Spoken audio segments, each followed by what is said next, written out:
What's going on, everybody? Welcome back to another episode. Today we have the square-to-square putters from Odyssey. Now, I've been very curious to try these putters out. A couple weeks ago on Instagram, I made a video curious if these putters could really actually be zero torque. Were they true square-to-square like as advertised? Because one thing we all know is that this is coming after Lab, right? This is a product aimed at going after Lab's market share. Lab is the market leader in this category and really pioneering this type of putter tech.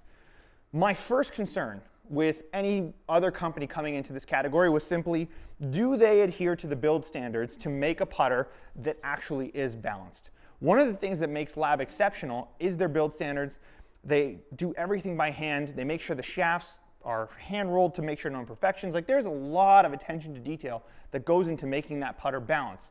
So when it comes to new companies coming into the fold, the biggest question I had was, can they balance these putters? Are they just center shafted putters that look like they're zero torque, or are they actually the real deal?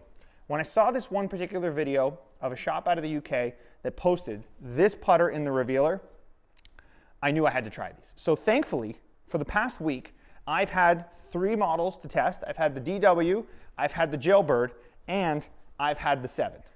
Now, one of the things I do when I test putters is I do a putting contest between whatever the new putter is and my gamer. And my gamer is a $120 Cleveland putter with more toe hang than you could ever desire. It is extreme antithesis of these type of putters. So what's the purpose of trying to even go down this route in the first place? Well, it's because this gamer is great for me. I've been putting great. They really don't have any complaints. However, the one thing that Lab has kind of cracked in the market is I'm a big believer in the technology of what this can potentially do forgiveness-wise and repeatability. Over the course of 1836, whatever the length of your tournament is, right? My theory is that, does a putter like this help you optimize your game? And do you get just a couple extra putts to go your way as a result of the better technology? Now, the advantage of these is obviously price point. Lab comes in pretty expensive. These are just over half the cost here in Canada of a Lab putter. And I'm just very curious to try them. So I put them up in the putting contest against my gamer. Well, first off, this one didn't make the cut. I was not a fan. It looks good. I think if you're the type of person that might like this putter, it might work for you. Personally, not for me. It didn't really make it to the round of testing. Initially, the 7, honestly, there's a lot of forward press required to make this putter work. And my first impression of this was actually that it wasn't going to be a thing for me. And so I had hit a couple putts with it, wasn't totally enthused. My main thing was actually, I thought I was going to be a Jailbird guy. I had owned the 38-inch Jailbird in the summer. I liked that putter. It didn't end up working for me, but it's a familiar shape. I like the way it lines up. And so I put this against my gamer 9-hole putting contest. So let's cut to that now, and I'll give you the highlights between this one and my gamer.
So as you can see, it tied.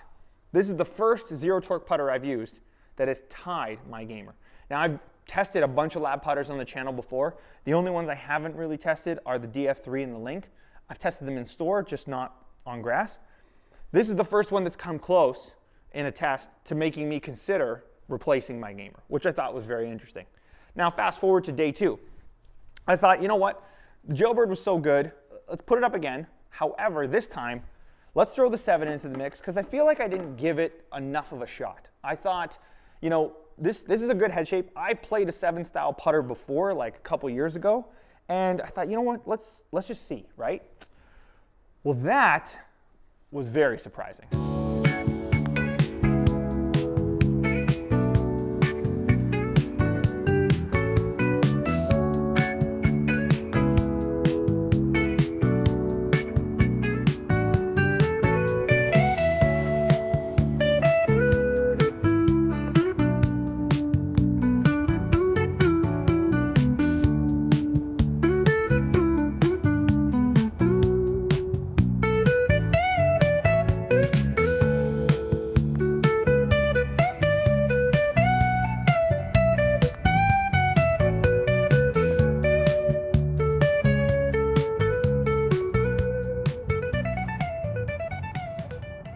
This beat the Jailbird and my gamer in the 9-hole putting contest. First putter so far that I've tested to win the contest, which I thought was very shocking because this was not by any indication a putter I thought I was going to be keeping. All in all, I will say Callaway has done a really good job of creating a putter that can compete in this style of putter and this market. I was very skeptical, I'm not going to lie, when this product came out. I did not think that this putter was going to be able to match the standards that Lab had set for the industry. And that's no knock on Odyssey or anything. It's more just a fact of the craftsmanship that goes into Lab products. My issue with Lab putters has always been I pull them left, and so whatever their stock offering is just doesn't seem to line up with my mechanics. What was cool about these is I was able to kind of literally pull these stock off the rack. All of them were 35 inches, and 2 of the 3 putters immediately showed me performance gains that I had not seen with any other zero torque putter that I've tested, which is very interesting. It's also really cool to be able to get, I guess, more of a familiar shape and the AI insert, which feels pretty good.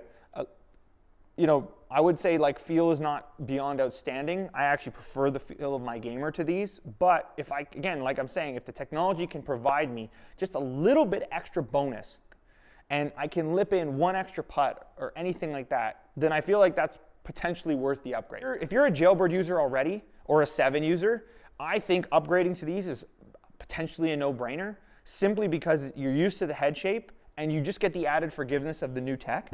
I think that's a huge, huge win. And if I was using the Jailbird still, I probably would just automatically move into this. I think they've done an incredible job. I'm excited to see where the evolution of this technology goes. Obviously, there's going to be other companies who are going to come after this pretty aggressively. But Callaway's done a good job started out. Odyssey's hats off to them. And this is definitely something to consider for my 2025 bag. So hope you guys enjoyed this video. Thank you so much for watching, and I'll catch you on the next one. Peace.